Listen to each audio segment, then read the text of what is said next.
Yalnız senin hasretine dayanamam ben.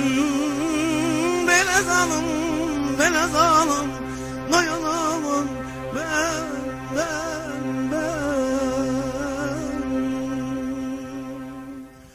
Gidip de bir yanımı yıkık bırakma. Ben aşk mahkumuyum, bir de sen yakma.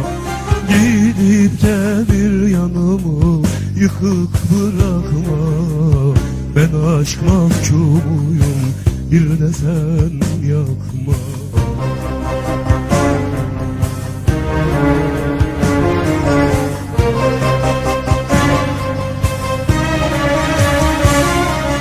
Aşklar adını yazmadık mı?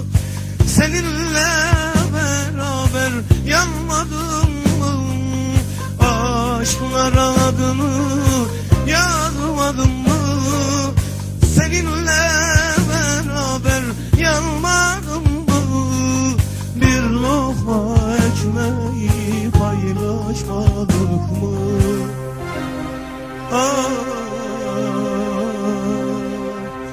Bırakıp gitmek sana yakışmaz. Adın kalleşse kimseler varmaz.